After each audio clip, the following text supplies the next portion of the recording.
So it's October 19th, Finance Committee, and we're going to call this meeting to order. It looks like it's about 7:03, something like that. All right. So the first thing on our agenda is we're going to review and follow up what happened at the special town meeting. Right. Well, I mean, we were all there. Right. We're all there. You want to summarize it for us? Well, It looks like we have some offenses that we need to mend. Okay. Just cutting to the chase. So we've had one select board resign in the wake of the town meeting. This is a result that nobody wants. So reaching out to the select board and the finance committee and maybe having that clear communication about roles and expectations and I thought we were pretty treatment. clear. Yeah. I mean, we were So- pretty clear on what we were saying. So They weren't very clear on how they were listening. Well, I mean, without pointing fingers anywhere, it's clear that there is a communication problem between Finance Committee and Select Board. To that end, we do have a meeting coming up this Wednesday next, 7 p.m. I saw something, Yeah, you're in it. I so- saw something the 25th. 25th. And right now we have you, Terry, me, Molly, Okay. and Wendy Foxman, Foxmy, and she's the town administrator for Deerfield, but she's also a trained mediator. She won't be there as a mediator, though she'll be there as a colleague among us, all of us. But Brian West needs to be there, and I have a phone call into him. But so tentatively, we're not. Okay. This will be a I thought this was a planning meeting for a This is full. planning meeting in order to clarify what we need to talk about and what would be the most Planning meeting for the retreat. for the retreat. That's right. And And everyone's invited to the retreat, presumably of the two boards. Right. it's for the two boards. And do we have an idea of what we're thinking about when the retreat would be? I think that's how it depends entirely on how well Wednesday next goes, Okay, and B, all the other work that we need to accomplish, and we have a full load sure. coming up. So, but also, we want to have it as soon as possible so that we can be as effective as possible as a town, as a community. Well, I think that's a good idea, but I think that the finance committee was very open about everything that was discussed, and the select board just decided they weren't going to listen at the last minute. So how do we change that dynamic? I think that's the central task. Okay, so how do we change that dynamic, and how do we go forward in a constructive way for FY19? How do we avoid having another town meeting like we did? Well, first of all, we need, more time, right? On the day before the town meeting, everything was changing that night. And that is unacceptable. You can't, if you had a plan 2 weeks out, you can't, I don't care how much money fell in your lap, you can't start changing everything the night before the town meeting and expect that to go well. That's just a bad plan. You don't, if you plan a vacation trip, you don't call your travel agent the night before and change all the plans. I heard very positive feedback from the town meeting attendees about the finance committee and Gabriel, particularly your You presentation. made a very nice speech. That was, Yeah, so very positive things about that. That worked very well. I think some of the other comments that were made that night, some of the facial expressions that were happening at the head table did not serve well. Heard some concern from the audience about that. So, I mean, there's bits and pieces we have to pull together. One of the things that we have to do is implement the results of the town meeting so that we can set the tax rate. We're on track to having all of the documents and figures in place by November 17th, which puts us in good shape for submitting the final tax information in December. What's the date on that? Did you say that? November 17th is a Thursday, if I You need a pen? remember correctly. I thought I had one in my pocket, but I do not. It's a Friday. Let me give you a couple of dates. Okay. November 17th, set the tax rate. That's not setting the tax rate, that's having all the information in place in Oh. order to set the tax rate. Friday, November 19th. So there'll be a lot of, Friday the 17th. yeah, 17th. a lot of internal work associated with that. Okay. We are currently on for an all boards meeting on November 8th. We do not have a place for that yet, so I'll be working. It's not, the school doesn't have accommodations for us. The school is not open for us. Senior center basement is not available for us. Elementary school is not open for us, so I'll continue working on this, but for right now. What's going on all those places on that Oh, day? all sorts of good things. You've got the AA meeting, you've got the Merit Society meeting, you've got sports going on, you've got the PTO meeting. Well, how big a room do you need? Like, Enough to carry everybody who's a department head in a committee. So you're talking about 50, 60 people maybe. so you need a fairly big. Yeah. Bigger than this. So I'll work on that, but November 8th right now is the target date for that. November 15th is the tax classification discussion. November 15th. All right, so we thought that we would do this in 2 steps. So 2 steps. One is that we talk about the tax classification, whether we have a unified tax rate for FY18 or whether we split the tax rate for FY18. Wait, let me ask a question. So Yes, you may. that has to be decided by the 15th? No.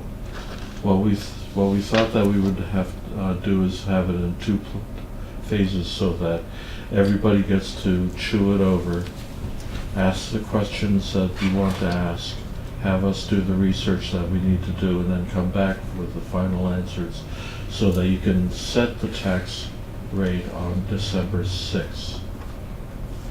So the materials that you need by the 17th in order for us to eventually set the tax rate are unrelated to our discussion about how we split that tax rate? Yes, Okay. yes. So- We need to know all the ingredients of the pie before we carve the pie up. So, in order to make that decision in a reasonable way, we kind of have to know what the base 19 budget looks like. We're talking about the current fiscal year, so. So I'm a little bit confused. Yeah, You're talking so- about FY18 still? I'm talking about a current fiscal year, we're doing the follow-up for the special town meeting. Okay, but December 6th, you set the tax rate, and that's only for the second half of the year, right?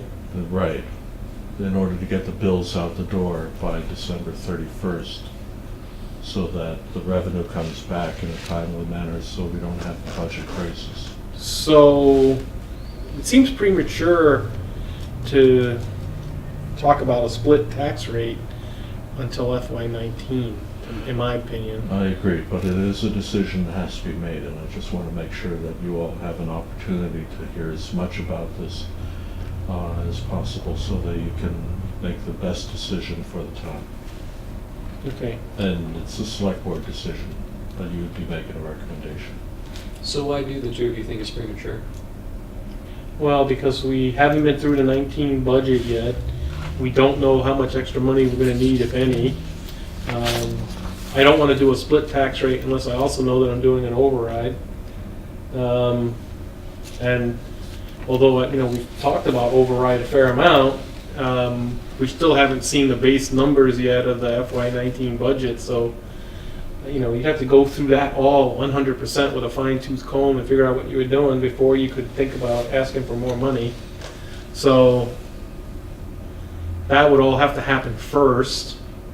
You see, I like keeping the discussions distinct because, one, it's kind of a gray area in splitting, from what I understand, enacting a split tax rate at the same time as doing an override, kind of with the goal of keep the residential tax rate the same and essentially just tax the businesses more is what you'd be doing. By doing both of those things. It wouldn't be quite, that Right. drastic, but But by But you- keeping those two discussions separate, you really make it clear that we're having a discussion about splitting the tax rate for its own set of reasons, and we're having a discussion about override for its own set of reasons. It makes it cleaner, in my opinion. yeah, it does from a discussion point of view, but the point, if you split the tax rate without an override, and you haven't increased the pie any, you just shifted it one way or the other, and I don't, you get the negatives of splitting the tax rate, but you don't get too many of the positives. If you have an increase and a split, then it takes some of the pressure off the taxpayer, right? Because it's going to shift at the same time it goes up, so it's not going to be as up for, I know it'd be a change in my decision, on the way I would feel about it. If there wasn't an override involved, then I probably would not be for a split tax rate. But, Why is that? well, I just feel that I see a lot of open places, on Route 9, a lot of places for rent.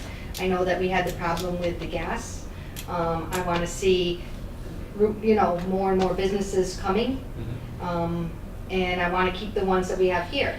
I know that the mall is kind of tough sometimes because, I know that we got the new place going in the mall, but at the same time, malls are tough, and with Amazon and with all the online banking, all the online shopping, I agree, but that's So- why I'm hesitant about doing both, because by splitting the tax rate, you put more of the burden On the commercial. businesses. And if the override then puts even more of a burden on the entire Well, tax base, so- but disproportionately more. no to the matter how you businesses. slice it, even if we had a modest increase, we'd still be the best deal in the area by far.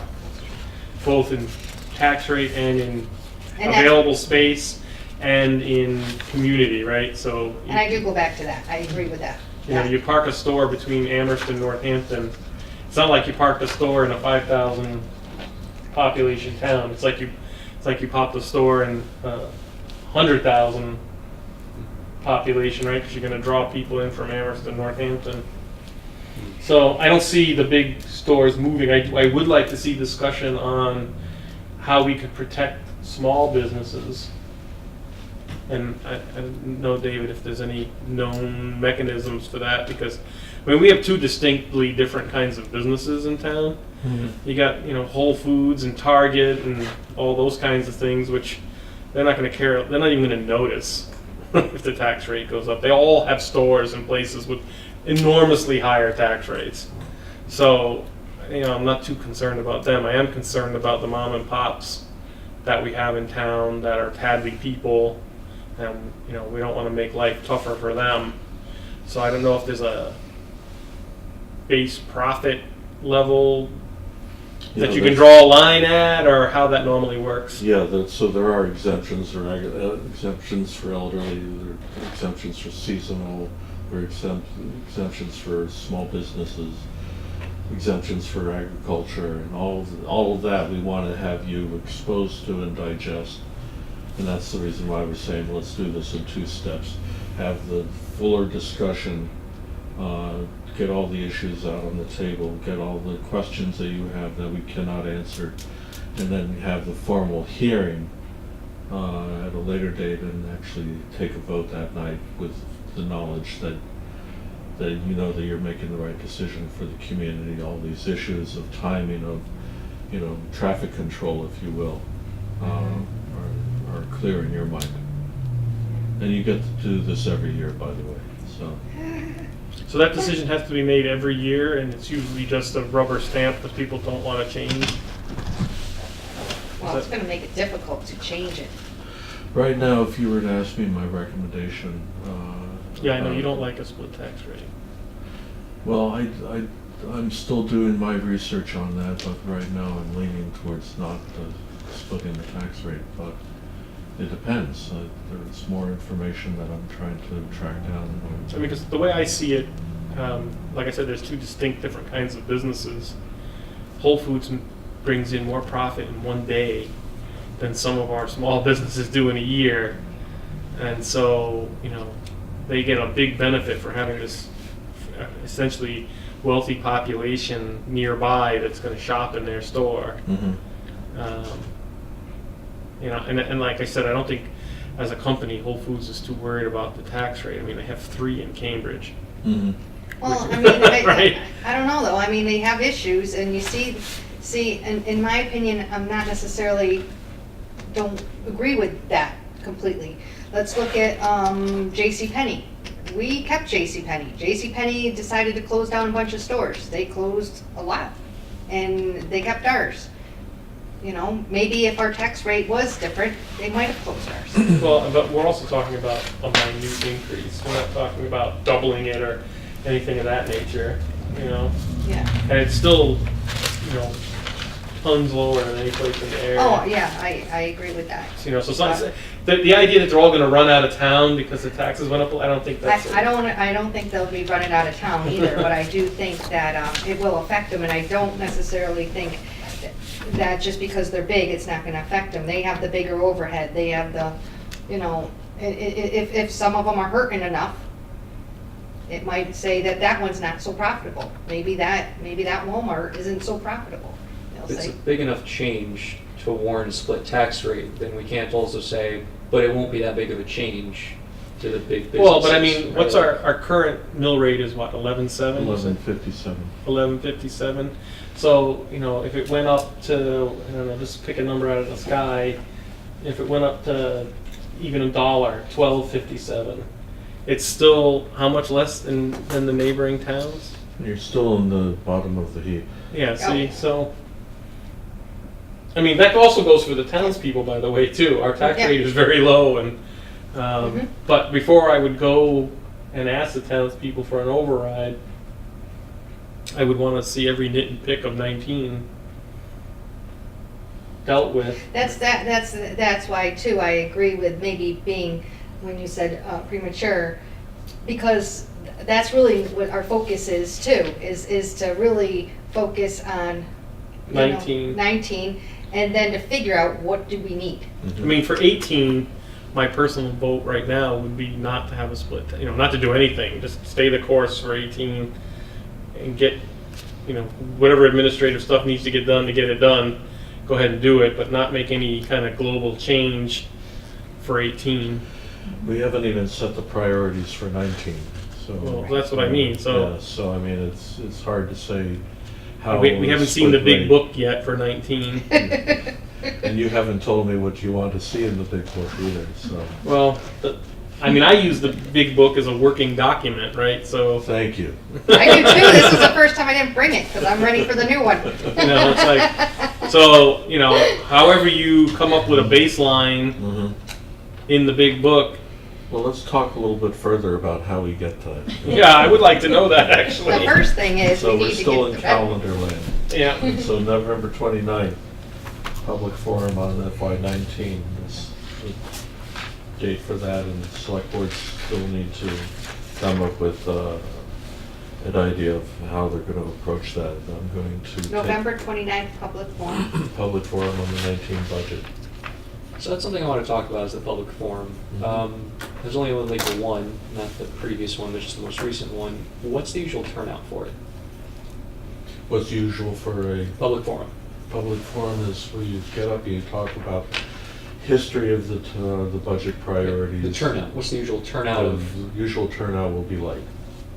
It'll be light. light 50 or light 5? Because the Last last time one was like 5. 25, yeah. Okay. 25 or 30 people will be there. Well, yeah, but not counting town employees. Yeah, well, Right. we're They hoping. count. Well, they count, but I mean, of people who were not town employees, I think that counted 3 or 4 people. We're playing a long game here. It's like, okay, let's say that 3 people show up. Next year it'll be 9 people. Next year it'll be 2 dozen. Well, we didn't just start doing public forums, did we? Yes. Yes. Oh. Fair Each one has been the best one we've ever had. I see. So, yeah, Yeah. I think there's been 2. Each They're getting one has better. been record attendance. All right.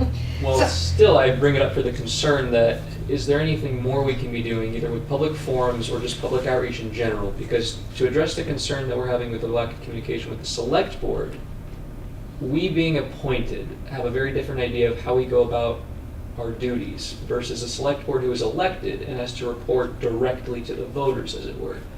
Having more communication between the town as a whole and the voters, I personally think might make the select board a little more comfortable as we're vetting ideas and discussing potentially very disruptive things like overrides or split tax rates.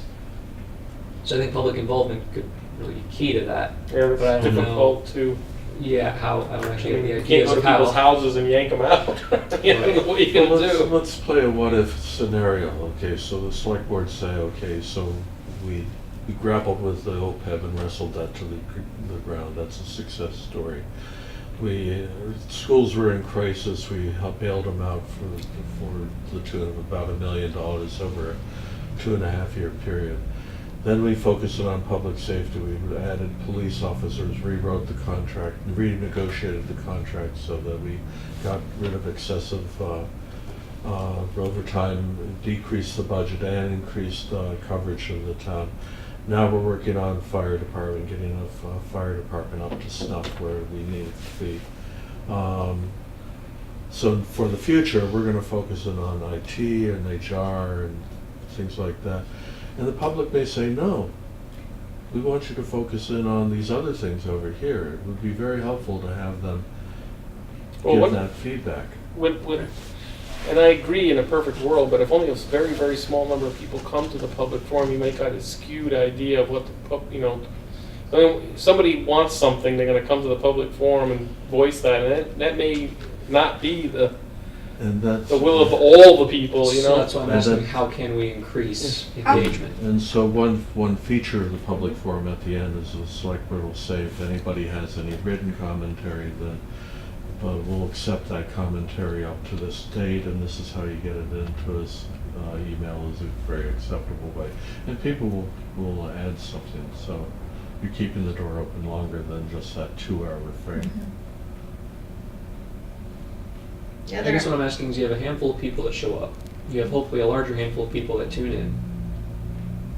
Outside of word of mouth, is there anything we can be doing as a town to get the word out more and draw more people to be engaged with our budgeting process, with our municipal process? I'd review our communications plan and use every tool that's available to us to get the information out that's identified in that plan. So that's website, that's Hadley Media, that's public hearings, it's emails, automatic emails that go out to everybody.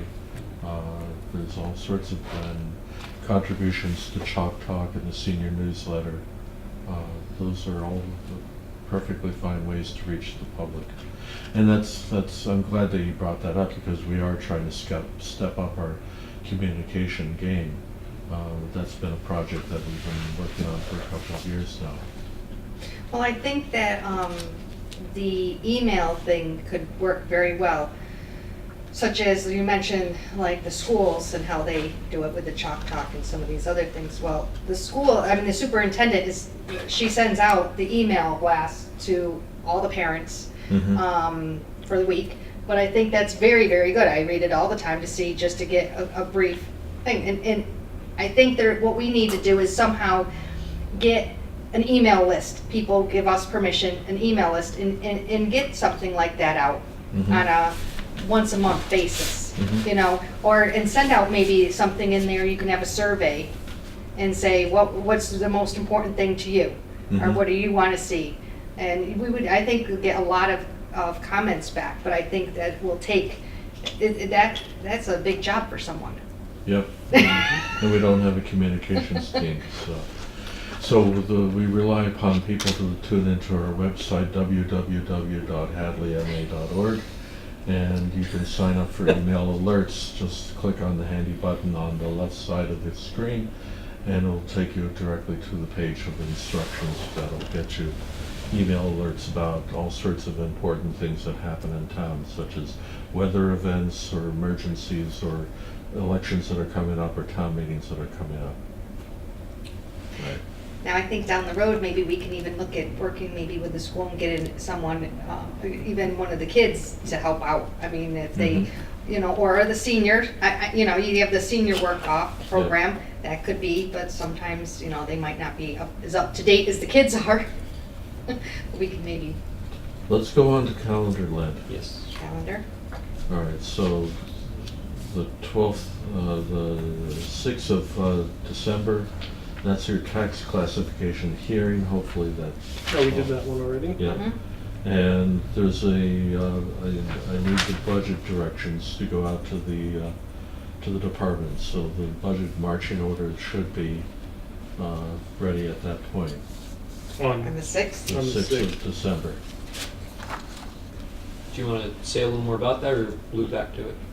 So we can talk a little bit about that. So typically I send out what we want to avoid is a train wreck in January.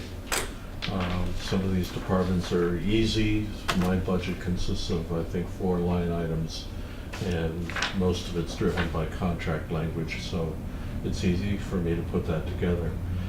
Somebody like Marlo Warner, who has 4 or 5 accounts which are complex under his belt, he needs a tolerable amount of time to put together his budget. He needs to be checking in with suppliers and vendors and looking at electricity rates and chemical rates and cooperative purchasing and looking at the collective bargaining agreement. I mean, all these things he's got to be thinking about, and then he's got to roll the dice with the weather and say, okay, it's going to be this kind of a winter or this kind of summer.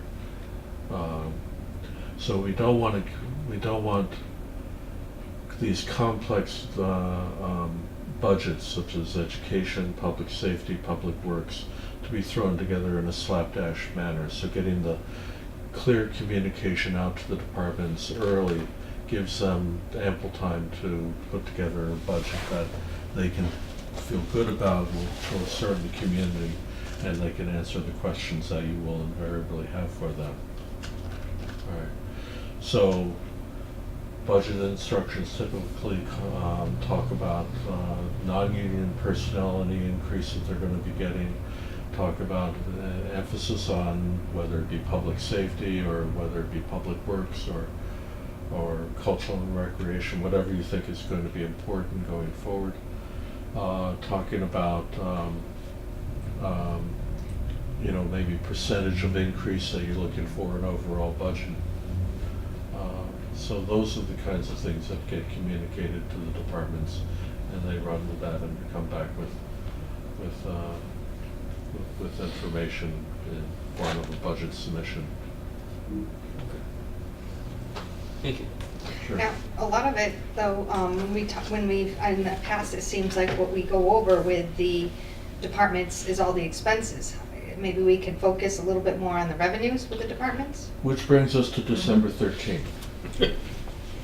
December 13th. Okay, so it looks like that's when our revenues are going to be tightened up. Molly was talking about a team approach to revenue generation. I'm already working on the figures for the templates for FY19, and revenue projection is going to be the first thing that I'm going to be looking for. And that will be, other than licenses, that will be the last meeting of the select board in this calendar year. So December 13th is just a select board meeting discussing revenue specifically? Right, that's Okay. what I've got right now. Now, all of this is subject to change, and I'll certainly keep you informed. So, after, at what point do the departments have to have their notion of their budget back to you? Typically mid-January, and then I spend about a week assembling everything into the big book, clarifying questions, chasing down departments that haven't submitted information. And this is still all for finalizing 18? 19. 19. Okay. Well, yeah, 18 should be final right now, right? I mean, Except for that one piece, 3 pieces of paper that we have to write down tonight, but we can take that one up in a moment. When we do have the meetings with the departments, some of them, I think, especially such as the Public Works, I think one of those meetings, even if we have a small one on an off night, should be that we go there. I would like to do that. I would like to see what's going on. Yeah, you Various- should, because it's an eye-opener. I think we need to go see the trailers, need to see the waters, need to see what it's all about. Need See to the be water there. treatment plant, Yeah. it's an excellent idea. See the sewer treatment plant, if you Right. haven't been, it's a gas. So to speak. Mostly methane and hydrogen sulfide, I would think. A lot of chlorine thrown in it to boot, but yeah, it would be instructive to see the kinds of conditions under which they were.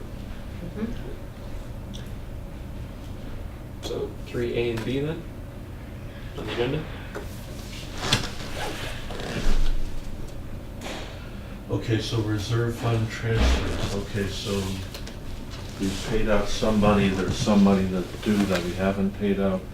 This is the stipends for the first quarter for the select board, for the assessors, and for the Park and Rec Commission.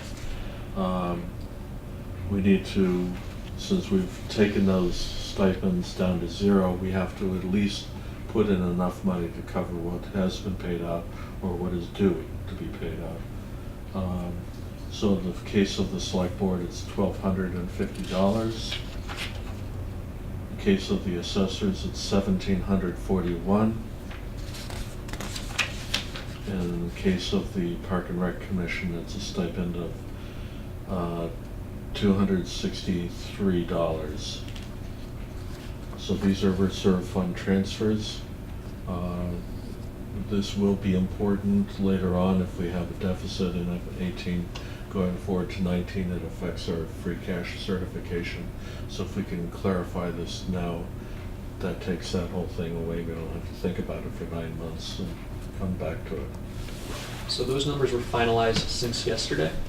Just today. So just today they were finalized? Yes.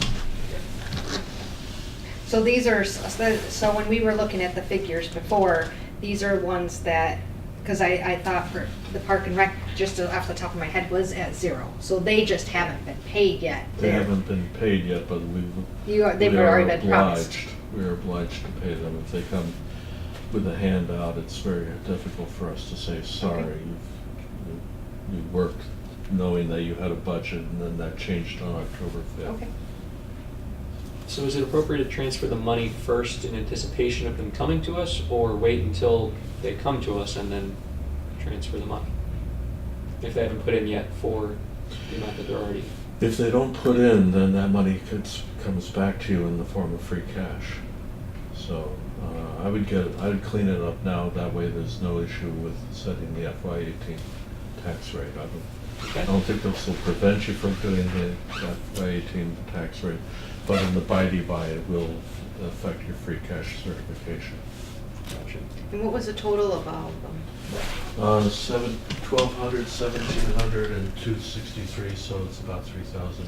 $3,000. And where, are we taking this out of the reserve? Reserve fund. We have a reserve fund of $40,000. Right. Is that what it's currently sitting at, or have we already pulled from it? You haven't touched it. I thought we did touch it. You did reduce it by 10 grand from 50 down to 40. Or maybe we did it for the previous, we Yeah. pulled out money for the borings, the That's right. 5,000. Yeah. Then we also pulled out money for the planning board, Yep, For the their printer- scanner. Scanner, rather. Right, but that was last year. Yeah, that's what I was wondering, if there's Before- anything this year. Yeah. that was on last year's. Time flies. So I'll make a motion to approve each of these transfers from our reserve fund. And I'll second that. Okay, all in favor? Aye. Thank you. Amy, if you'd be so kind as to Sure. Sign sign them. them. All right. Thank you for that. It makes life easier. Sure. So it's 300. Yeah. So the other thing is the retro payments for the COLA. We had a department head meeting on October 11th, talked about that because we gave the non-union personnel the 1.5% increase. So that's retroactive back to July 1st. Last night, the select board ratified the rates of pay for the non-union people. at the increase. That will be disseminated to the departments, and then they will submit their documentation to Linda, and then sometime in November, we'll do one payment that will bring everybody up to current level of funding. So, what else do we need to do? I think that's it for the FY18 setting the tax rate. Great. Cool. So we talked a little bit about 19 budget season coming up, but maybe that's something we should talk about in the retreat. Like I've said, I think about it half a dozen times, is that it's clear to me that the select board and the finance committee have different ideas about how to approach FY19. And so let's see if we can't bring everybody together and come up with a unified approach. Is it going to be? Sure. Oh, go ahead. So when you say different ideas, do you mean in how we go about it or our priorities? So I think Yes. both are interesting. Okay. Yeah. Well, we haven't even discussed priorities, so how can we be different on priorities? I'm just reading the tea leaves. Is it at all possible that this retreat can happen before the new year? Oh yeah, yeah. Like I said, I'd like to have this done as soon as possible.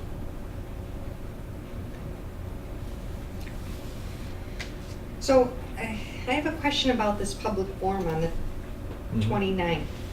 And you said it's about the budget, but we won't really have the budget. But you'll have questions that you want to address, and you want to have a dialogue with the community. Okay. So So, or will we be having something we'll be presenting to the community? I mean, because we won't have any numbers or anything. right. So what you're doing is you're engaging the community in a discussion about what should be the priorities. What is your Okay. strategic vision for the community? Where are we going to be in the next 5 years? I see. You know, what's important to you? Does that match and comport with what they have in mind? Okay. You know, what are their chief concerns? Are they driven by service needs concerns, or are they driven by tax rate concerns, or are they driven by utility concerns? You know, what are they thinking? It would be very helpful to know that going into a budget season, rather than trying to debate an unknown later Well, on. So on the 14th of November is the election for all the various things to be Yes. sorted out. So clearly that's, say again? Just two. Just, You said all Yeah. the Well, only all two the items. things is the library and the senior center. Right. Yeah. well, plus isn't there any other capital items? There are not, because. Oh, we that's paid right, for it because out we of the paid out of the, stabilization fund, that's right. Mhm. which came from the Yes. free cash, Okay, Yeah. so. yeah. So what happens, a lot of what happens is going to also depend on what happens on the election. Mm-hmm. Because like our ability to borrow will change radically depending on how that, like if both things were voted down, then there's a lot of, there's a lot of more freedom than if they don't get voted down, so. Right, so we need to know what goes on that election. Mm-hmm. I'm not following. Well, you Freedom won't- to what? Well, if they both got voted down, you wouldn't have to borrow a whole lot of money, and that would leave a lot more room in the capacity of the town to borrow for other projects that we might dream up. We have room to borrow for those, and we have, I just don't know whether you're talking about what you think is our capacity to borrow, or whether you're thinking about what the town will tolerate as far as voting for overrides, because I think we've used capacity in two different ways.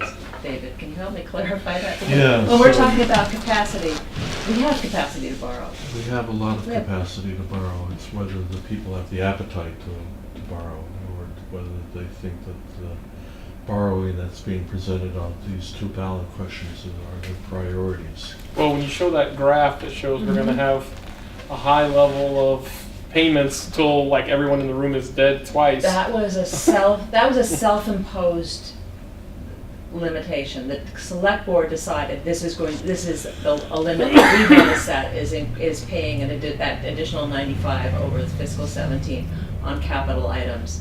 I mean, the town can vote above that if they want to. Yeah, I mean. Or if they vote these down, it's not going to drop because we're going to keep it up there. We've got other things that we're going to be paying for. So it's really, it's not going to open anything up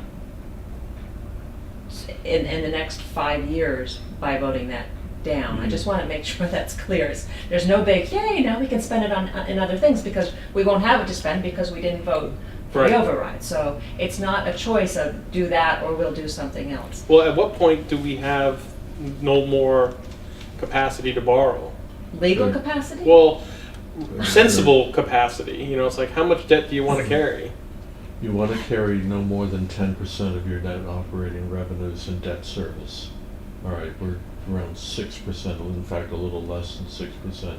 These go through and these borrowings happen, we'll be up around 8%, so there'll be still A couple of percentage points up. percentage points, and we're talking about revenue of $17 million worth of revenue. So 2% of 17 million would be the additional debt service that you should take on. Legally, you can take on a lot more than that. The state sets a 5% of EQV as your upper limit to borrow without any interference from the Department of Revenue. We're at less than 1% of EQV in terms of our total debt right now. So you have a lot of room to go. And then there's an upper ceiling of 10% of EQV that you can't exceed. Well, and when I say EQV, I'm talking about the total value of the town, which for easy figuring, you should think of it about as $1 billion. Now, it won't free up money, but am I right that if, say it's voted down, what we were saying before, if we think things are getting paid off or not being spent, wouldn't that affect the tax rate? Right? Because one of the things we said with the debt exclusion, or when these things were dropping, where we were saying, well, we have room to put more on, so we keep it level, because we don't want the tax rate to drop and then, you know, be up and down, right? It will stay level for the next 5 years. Because we have other no matter things what, happening. yes. Right. We would just readjust. Right, other Yeah. thing, yes. Okay. And the fire substation has been deferred in terms of the construction, not the purchase of the land, but that's been deferred, and so we can use that timing to our advantage in order to control those costs. Okay. And does the town now own that land? We have not closed on it. We have signed the purchase and sale agreement and registered that, but the closing is scheduled for December 14th.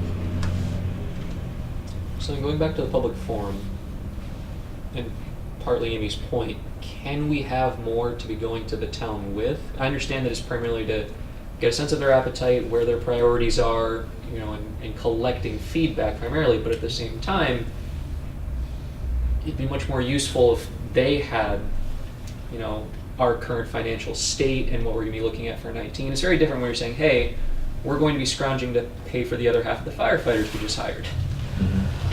That is very different to a taxpayer when they're thinking, do I want, you know, more senior services or more parks and rec, or when they're trying to think through their priorities. If they hear that public safety is going to be hard to get money for, that's really shifts the conversation. That's what I'm getting at. So And how I much? think we need to provide leadership on that. Right. Not just ask a room full of 4 people what they want. Doesn't. So what did the select board have in mind, at least? Or what do we typically have in mind for these public forums in terms of what we present before getting feedback? If So anything. that's the work of the select board at their next meeting, is that they need to come up with a clear idea as how they're going to handle that. And I think one of the touchstones that they're going to use is the master plan that was just promulgated by the planning board. The master plan should be our Bible for the next 5 years. Do you have the high points of that? Because we all I haven't got read that. it. Oh. I haven't read it yet. So. When do we expect to see that? It was yesterday it came out. Oh, They were in our mailbox. Did you? Well, we got one copy. So I think we're still waiting electronically to You get get it. Yeah, we'll get it up There on is. the website. Yeah, there's an I'll electronic talk- version I'll around, talk to so her. you did not receive one? I'll Yeah. So there talk was to her. one in the finance committee mailbox that I took home with me, but I can bring back. Okay. I'm Okay. sure we can get the electronic version. So I think the touchstone is gonna be the master plan, which is going to be presented to the all boards committee, the committee's meeting. Generate a discussion from there, and then using that information, the selectmen will provide additional shape to the public forum. I think the public forum in general can be in two parts. The first part would be, where are we and how did we get here, and what does the landscape look like? And then the other is, what are the things that we want to accomplish for FY19?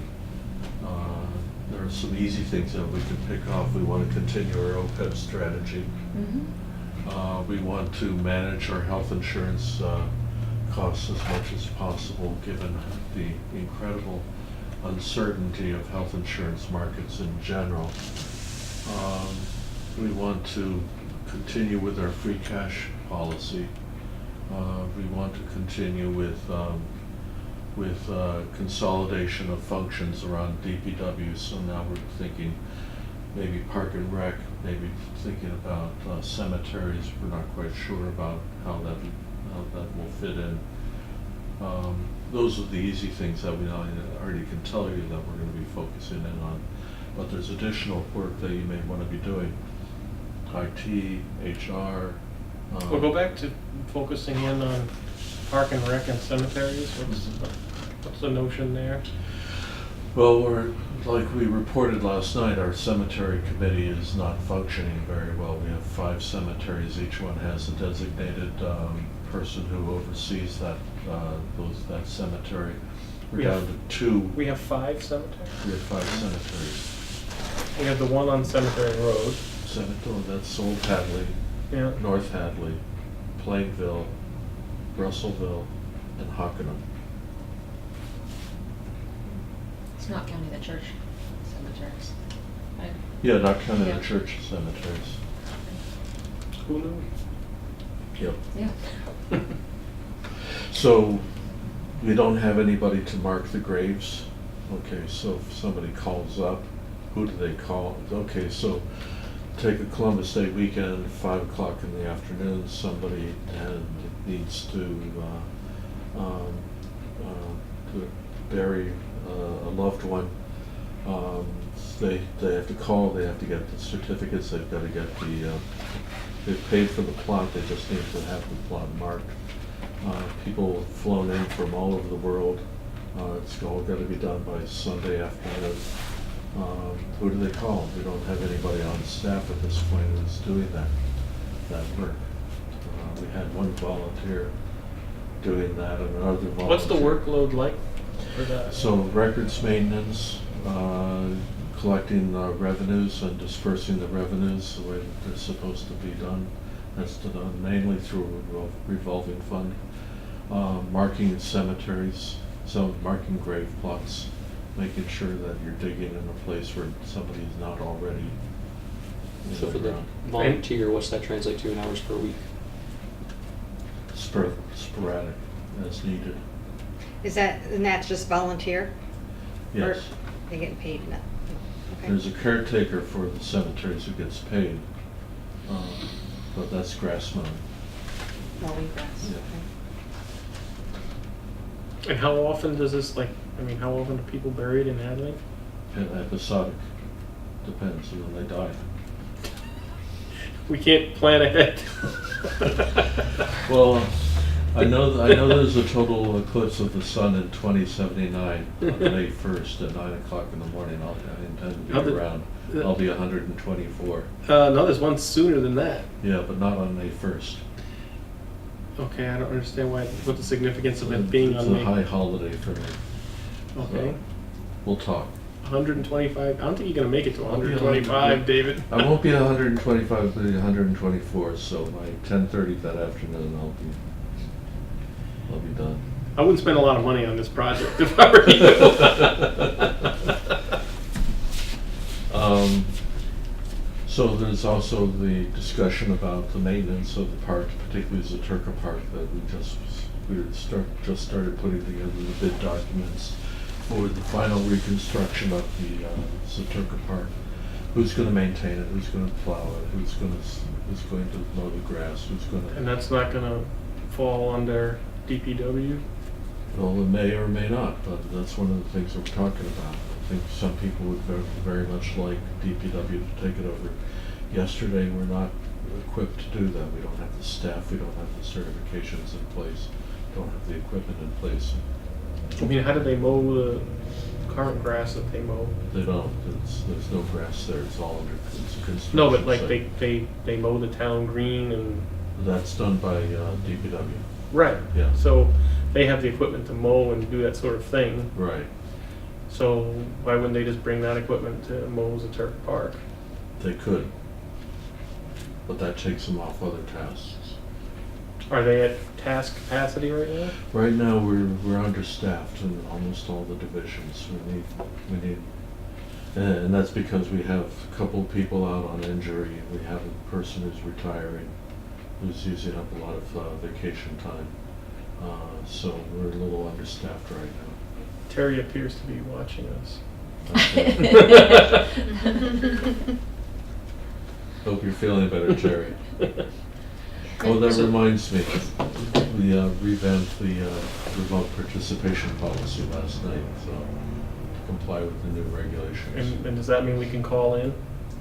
No. We need to follow the law here. Well, so what is the law? You can't call in? You can, but you need to designate in advance of you're using the remote participation policy, and you need to they make a clear announcement that that's what's happening right here. If somebody just calls in because they're not here, that doesn't quite cut the mustard. Sorry. So then back on the public forum, how many do we typically have throughout the year? Well, right now we do have a public forum for the town meetings. Okay, so this year we had 3 town meetings, so we had 3 public forums. This is something new and different. It's a public forum in advance of a town meeting. That's not about the town meeting. It's not a recitation of the articles 1, 2, 3, 4 ad nauseum. It's a discussion about budget priorities. It's more of a conversation, more of a give and take about where should we go and again, going back to that strategic vision of 5 years from now.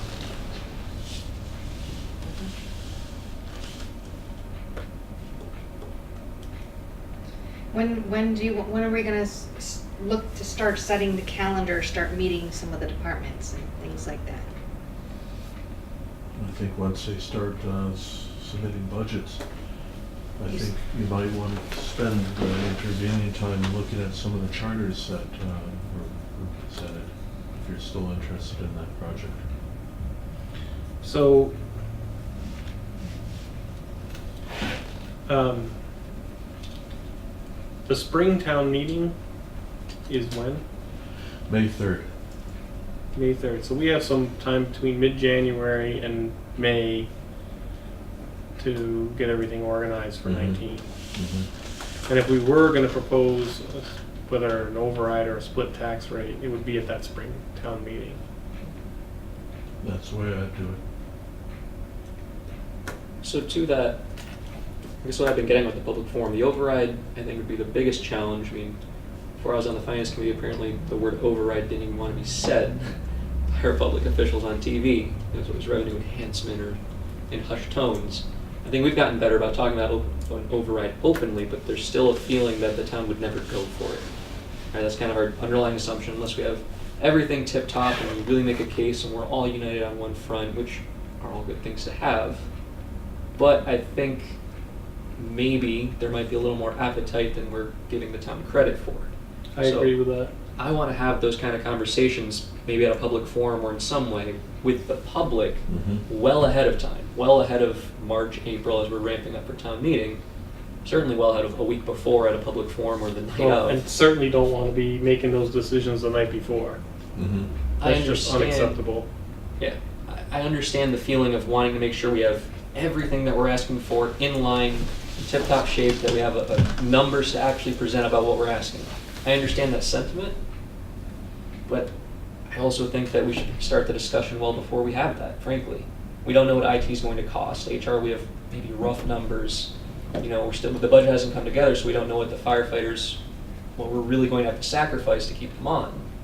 I know all that's unknown, but that doesn't mean we can't talk about an override, what it would mean, maybe some rough figures, and start getting public input on it. I mean, I think the public forum is where, exactly for that kind of purpose. I mean, I think we don't really want to, the public forum, they don't really want to hear us say, well, I don't know, we're gonna need money. They really want to talk about that. Right. I mean, they're gonna hear about it, let's, you know, I think if they knew that was the topic, we might Mhm. get more than 4 people. Mhm. You know. Well, that's why we need to have a coherent plan, and we need to talk about it. And I mean, because quite frankly, if the select board's not on board with all that stuff, there's no point in even wasting any time on it. But if we advertise public forum regarding override split tax rate, I think we might have a large group, a big discussion. Yeah. Toss in more potential 19 cuts. Yeah, you specifically said something about the park and rec, and then you tailed off. What were you thinking about that? Like I said, people have been very eager about DPW taking over park and rec functions with respect to park maintenance and park development. Yeah, that and sounds like a we're- good idea to and me. Mhm. We may be able to do that for 19. We're not in a position where we can do it financially and legally or managerially for FY18. Well, yeah, I mean, I think from my point of view, we're done talking about 18. Yeah. We've got to talk about 19 now. Everything is set for 18, I think. Yeah. At least as far as I'm concerned. I'm Yeah. not going to try and change anything more in 18, but Okay. So let's talk 19 then. I think it would be helpful now with the remaining hour to come up with a list, a rough list, but a list of, our priorities or the projects we need to start working on, or maybe even have ready by the 29th for the public forum. So I think starting off, overrides at the top of the list, right? I mean, well, so like I said, I still don't want to talk about override until I know what 19 budget's going to look like. I mean, we got 800,000 back in free cash, which caused a tsunami at the end of the which right. supposedly was a lot of one-time monies. But so that just tells me we can tighten stuff up. We shouldn't be having a big glut of free cash coming back. It should, if it was budgeted right in the first place. It's more complicated than that.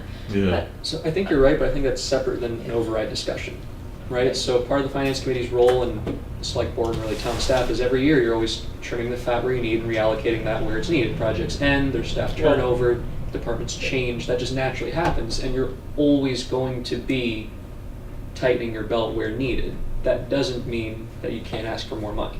No, I Right. agree, but I still would like to see where we are. I want to see what things can be combined. We talked about having departments come in logical groups instead of one at a time. Mhm. If a particular group could share some administrative function between them, that would be great. Yeah. Like you talk about DPW taking over the maintenance part of Park and Rec. We already have program coordinators in the library and program coordinators in the senior center. Can we have one professional coordinator who takes care of all those things? Instead of having 3 part-timers, can you have 1 full-timer who's organized and get it done that way? There's probably a lot of other things that could be looked Supplies. at and consolidated and So respectfully, I want to think about it the exact opposite way. I don't want to be Okay. thinking of what can we downsize, what can we consolidate and shove together. I want to be thinking about if we could get more money, what more could we do about it? Even tonight, we just heard about communications, right? No matter how much we consolidate, there's a huge gap in how we communicate with the public. How do we ever improve that?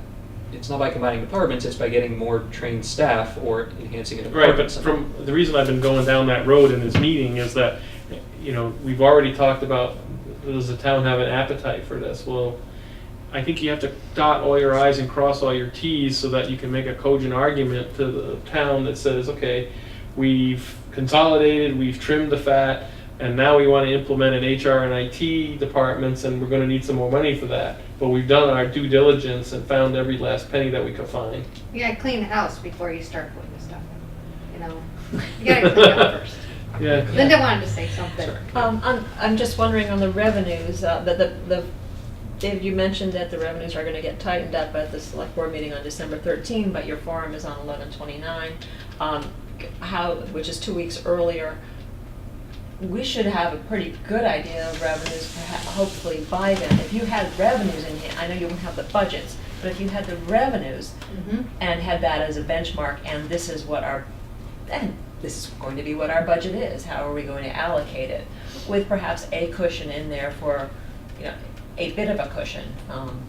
But I guess that's it. How quickly can we get the revenues together? Yeah. Because wouldn't that really get you off and running? Yes, I Yes, would. that's our Well, start. So you gotta we don't wanna know wait how till much you December. have before you know how much you're gonna spend. Right, well, and ideally they're the same amount. I mean, because that's operationally, and then any amount you've overestimated comes back as free cash and goes into capital or. Well, right, I or other don't free like the cash notion items. of this whole business will fix it in the fall town meeting. That really bothers me, and I know it bothers Terry. And we're It unusual bothers too me in that too. respect. Yeah. Most towns. Have one meeting. When And I was at think that Deerfield, caused a we lot had of grief just one this year. meeting per year. I was there for 10 years. Mhm. It's like free cash. So- I see free cash as, okay, well, maybe we had a light winter, or maybe something else happened that more free cash came back. To me, that means, oh goody, we could buy a new police car if we need one. Not, oh, let's put a Band-Aid on the budget that we didn't do properly in the first place. That's ideally how it should be. I don't, it should be a windfall that's used for something special, not a windfall that's, or used to actually plaster over the boo-boos in the budget. That is just, I don't think that's a proper way to proceed at all. Because it's just sort of like, oh, okay, great, we'll fix it with this, we'll fix it with this, we'll fix it with that. What happens if you have a year where you don't get it? What if you have a really bad winter and it goes the other way? And Marlo's like, oh, I need more this, that, and the other thing because I can't plow the roads and keep the salt and whatever he needs. And he spends a lot more money because, we had a gazillion feet of snow that year. Right, that's why you need a free cash balance. And that's why you have a stabilization fund as well. Mhm. Take care of some of those things. But, I also think that we're very reactionary. And I want us to be more proactive, and then instead of, oh, this happened, react, oh, this happened, react. You should have a plan. So, to that point, to get back on the override, because, so let's take the example of shared services or shared staff between Parks and Rec and Senior Center, for example, right? It would be due diligence on our part if there's overlap there and we could consolidate that in one position and save money, perhaps we should do that. That's certainly one way to go with it. The other way is to keep that like that for now, find money or ask for more money in another way, to fund fire, to fund all these other things, ITHR, and we can look at those positions not as, well, how can we shove them into one and pay less, but how can we transform those positions to enable those services to do more? We don't constantly have to downsize to be spending money efficiently. I agree with that. All of these things are still, you still have to have a baseline to start from, Well, not necessarily. I mean, yes, for actually getting a book together and paying for things, you do need those numbers, but when we made a commitment to public safety, we didn't say, let's see how the numbers come in and I guess if we can afford it. We said, this needs to happen. that depends on who you're calling we. Huh. The finance committee Finance was committee. on that program. The finance committee made a commitment to public safety regardless of, what the numbers came out to be or how much cash came in at the end or before and whatever, right?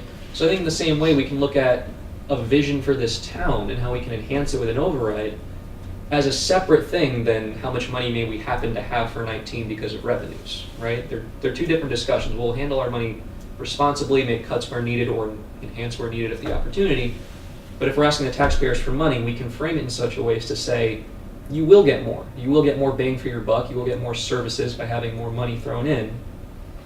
Because the other stuff we're doing year after year. Yeah, well, and the other thing, I also want to find out, where the pinch points are now. Like, Well, I think I we hear, have to. I hear rumors about various departments being upset about various things, and it would be nice to know what those things really are, and what's actually going on, and how can we fix that, Right. But to that point, I mean, it just highlights IT and HR even more. And we've talked about a finance director before and other things, but if we can enhance our staff, so we can have HR get in there and look at these pinch points. If we can have IT give us better data and analytics, not that David doesn't do a great job, but someone to help him to get us better reports on a weekly basis of our revenue tracking or whatnot. Well, I mean, we've been Like a talking. compliment, but you're absolutely right, I can only do so much.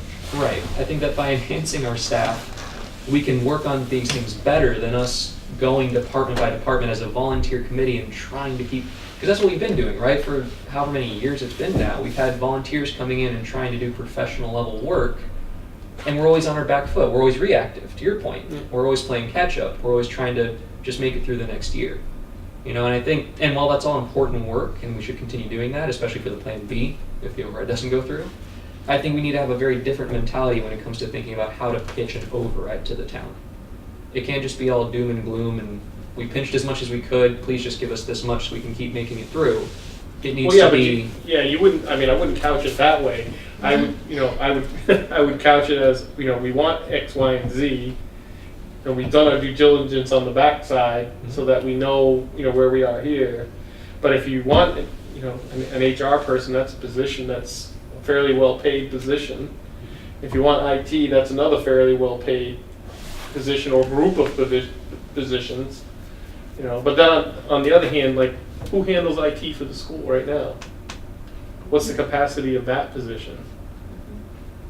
It's like, could the town have an IT department that did the school and the town?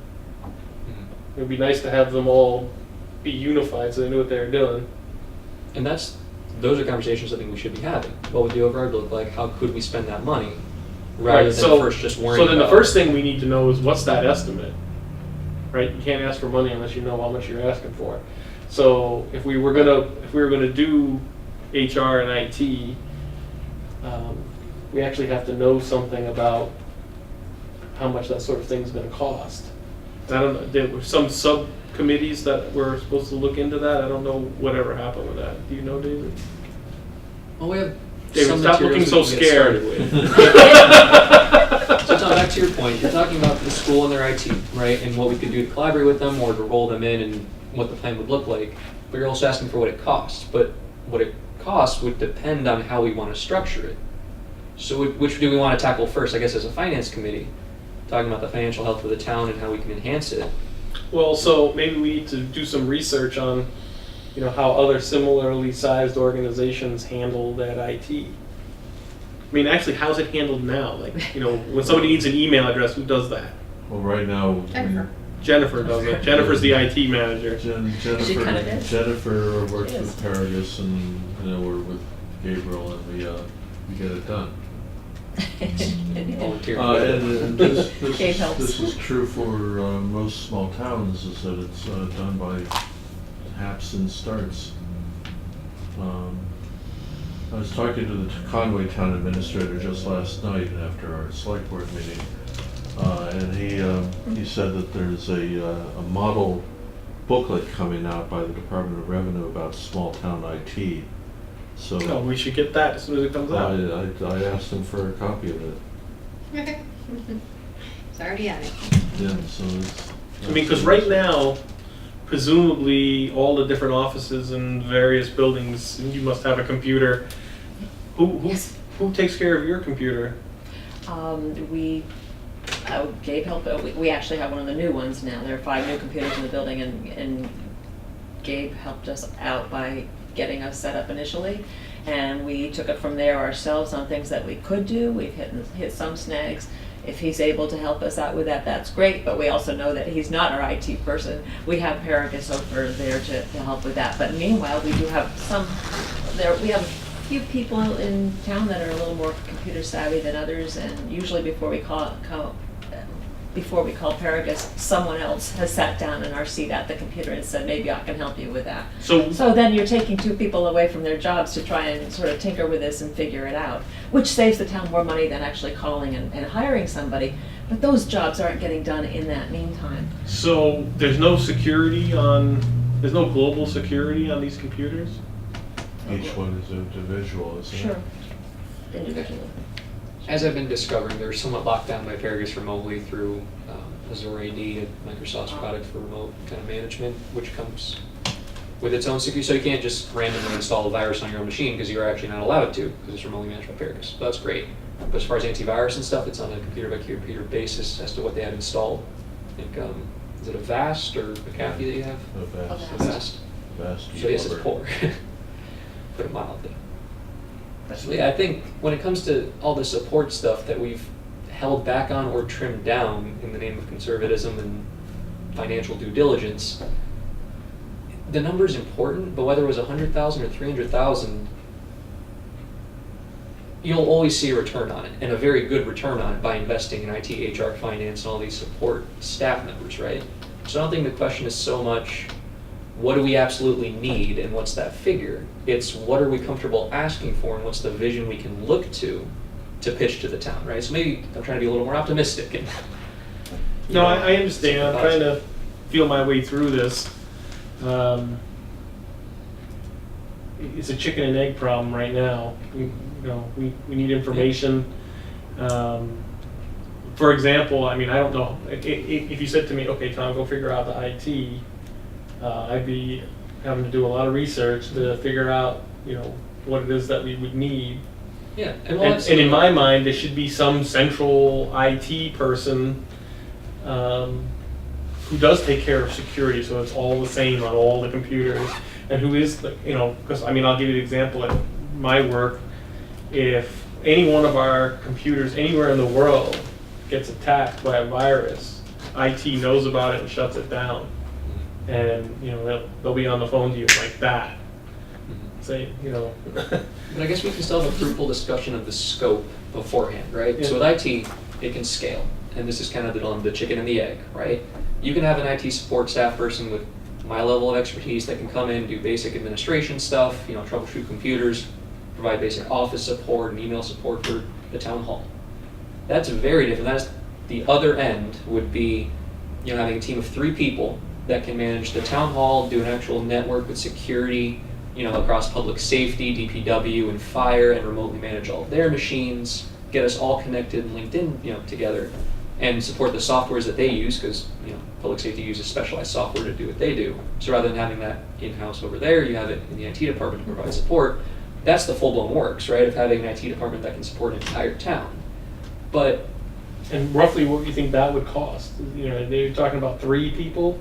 Mhm. That seems like a lot for a town our size. But you'll always get a return on it, right? I mean, yes, having the one guy that can troubleshoot Microsoft Office for you just in the town hall is cheaper. Is that what you want for the town of Hadley? So while it is, as a finance committee, our job to say what's financially responsible, what can we afford? I think the other question is trying to plan bigger and long-term to say that ultimately for the financial health of the town, what do we need to enhance in a big way? What's a good analogy? You invest in a college education, right? And hypothetically, the better college, the more expensive, hopefully you're looking for better return. Bigger upfront investment, but it pays off in the long run. You invest in IT, HR, finance, etc. The bigger I think that we can get for an upfront investment, the more return, financially speaking, we can turn that into for the town of Hadley long term. So it's not a question of what do we need and how much can we afford. It's a question of how much can we get the taxpayer to go for. That's my opinion. It's a balancing act. There's the number of people who will be on board is going to be proportional to how much you're asking for. So you have to be, I think, reasonable in that you're going to ask for something you think you can get and make the most of that, rather than saying, okay, we're going to do this whole gigantic thing, because ultimately, the more money you spend, the better off you'll be in terms of setting things for the future. But the town isn't going to go for the gigantic thing. That I'm 100% sure of. Well, They're going to go for something reasonable. But that's why, going back to the public forum, I want to start with the bigger, the full-blown plan and give a positive vision of what we could do with it. And then get the public feedback on, well, I don't think you really need X, Y, or Z, and then pare it back, right? Start big and have it trimmed down by our conservative, as we feel, population, rather than just hamstring ourselves going into it and not asking for what we really could be asking for. Yeah, I'd like to see a reframing too of when you have a position like that, you're not just adding a position, and it's easier for me to talk about HR because I understand it.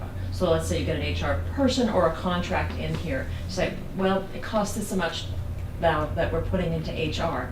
But in truth, you're not just getting an HR for that money. What you're also getting is more hours for the fire chief, more hours for the police chief, more hours down at DPW, Right, 'cause they're more not hours for doing those- David doing something else, more hours for Linda and Joan going back to their Right, main business. because all those people So are what doing you're little doing- bits of it. So people say, well, we want to support public safety. Great, help them out, put HR over here instead. Put IT over here instead. How many hours do the chiefs spend trying to figure out computer problems? How long do they spend on personnel issues? Hiring, checking references and all that. So this is a resource that goes across the board. So it's not just adding on dollars for a position to do a brand new function. Those functions are being done.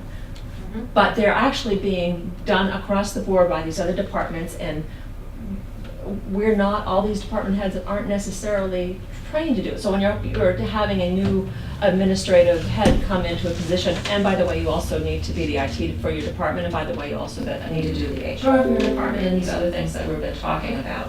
So what we're doing is getting better services, not just in HR, but you're getting better services in all the departments that are being serviced by HR.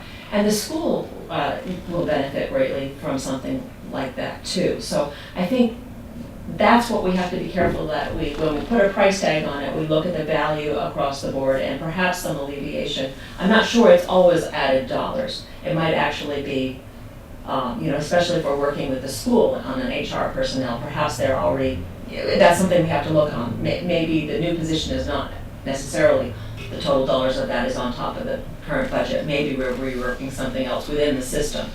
And I think that's part of what your job is this year.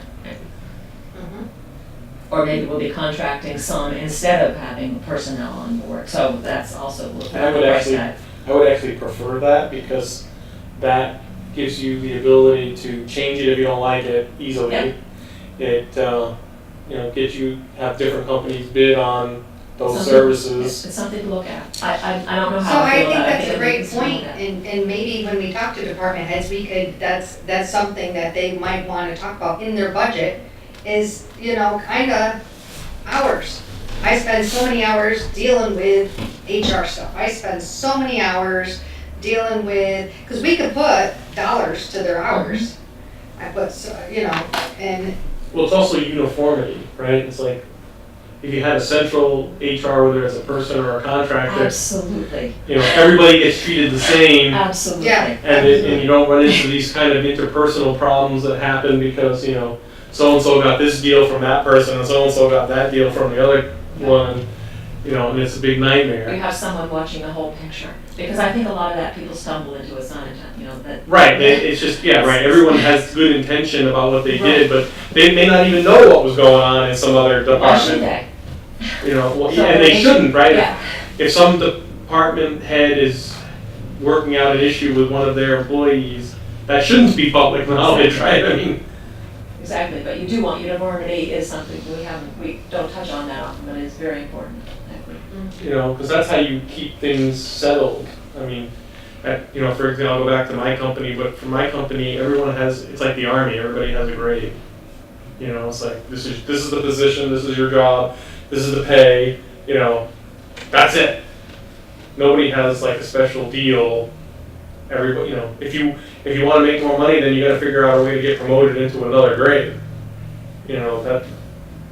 That's how that works. There's no funny business. No, oh, you're my friend, so you get this deal, and the other one gets that deal. That doesn't happen. The types of projects that are on our lists we're taking care of, but I think exactly your point. If we had staff that could actually do that for us or help us come up with that, it's so much more efficient. Right, and then it takes it away from the department heads, right? If the department heads didn't have to deal with all those interpersonal things that popped up, either because HR was doing it or because, everything was made uniform, so those problems didn't even come up.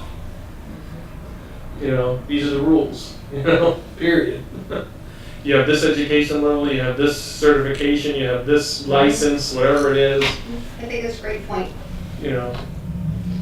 So I guess moving forward then, what level of detail are you guys interested in? Because there's already been discussions with various departments about what they need in terms of support and enhancing their services, and IT and HR have always risen to the top of the list. Well, That that's was what- clear years ago, Yeah.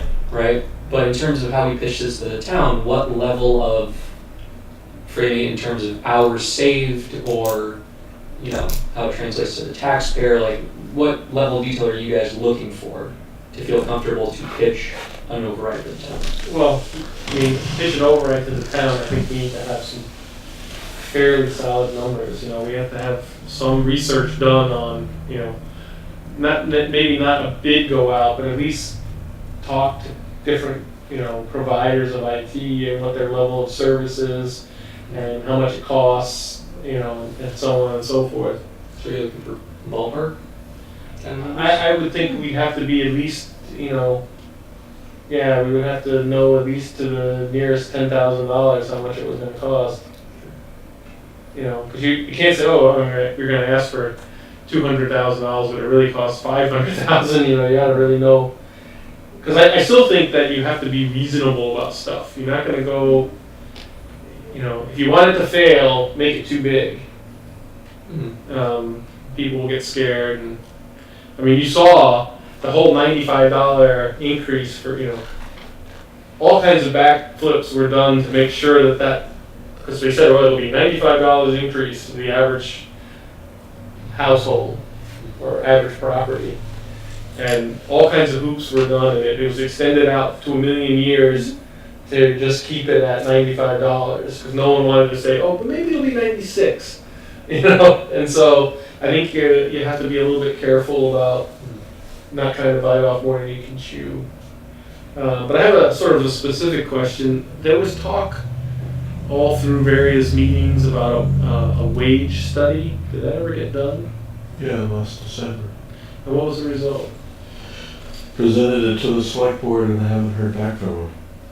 So, Last December you presented it to them and you haven't heard back? yeah, Is it on electronic? Is it where can we find it? I can send it to you. That'd be great. Because, that's No, another... mind you, there were a lot of things that happened this time last year that distracted our attention. We had a number of internal things going on in this whole national scene and the surprises of last November. And then, That was a nice way to say that. Yeah. and then we got into the budget season right after that, so. Well, see, that's the other thing that happens. So with the collective bargaining agreements coming up for renewal, I'm sure that they're gonna dust that off and take a look at it. How often does that come up? Every year? And that's due now? And the collective bargaining agreements end on June 30th, 2018. So we're already preparing for the negotiations on that. But it seems like, and I've seen this... 7 of them. 7 of them. There are 4 over at the school and 3 in, Does the town. school committee and the superintendent take care of those? Yes. And for years, we've marshaled these things so that they all begin and end in the same day. So that we're never overlapping, so that one union can play us off against the other. Unfortunately, with the new school bus agreement, one's off, that one is off by 1 year. So we need to, the next 5-year cycle, we need to bring that back so that they're all beginning and ending at the same time, so that nobody knows what another unit is getting automatically, so that becomes the bargaining position. Not that we want to be unfair with people, but I think that's the even playing field that we need to recreate for us. Now, who is part of that? Who does that besides yourself? I'm guessing the select board. Yeah. So the school committee and the superintendent negotiate the four agreements. At the very last one, ratification by law, the town administrator is supposed to be brought in. For the collective bargaining agreements, DPW dispatch and police, on the municipal side, it's the select board are the ones in charge of that, so they put together the negotiating team.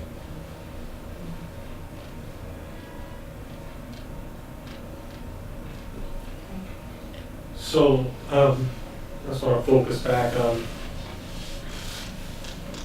how do we organize this information finding that we need For, HR and IT and wherever other projects that we want. So it's like, it seems like somebody actually has to go out and find out what these things are going to cost, what other towns do, you know, and make a presentation back and say, okay, so this, and this group do it this way, you know.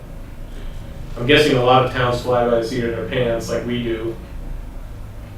a lot of small towns. Yeah. We punch well above our weight in terms of sophistication on a lot of this stuff, but we're still a small town. Any interest in going to the Association of Town Finance Committees meeting? I think that's. When is that date? I think it's coming right up, like this weekend Yes. maybe even. That's the 29th. Yeah, it's this weekend. It's the Saturday, because I can't go because I'm working. It's This this is Saturday. This is Saturday? I think Under it's, next. I thought it was the I'm day, looking at my calendar right, here. are we, yeah, this Saturday's the 21st. Yeah. I think it's this Saturday.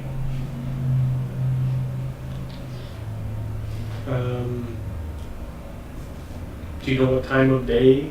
I think it's all day. It's like Yeah. at 8 o'clock to something. And where is It's it held?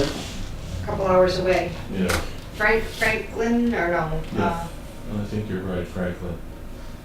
It's a 2.5-hour drive from here. So it's literally gonna be. So probably that's not gonna work. Okay, so. Is there something that we can watch? Is there like a webinar or something that you could suggest? I mean, I wouldn't mind, Yeah, I watch this stuff on. I would get in touch with the MMA and talk about that. What kind of resources they're looking for. Because I'm sure they have something on demand. Yeah, so there's online you can find wage and salary position studies for municipal positions for Franklin County.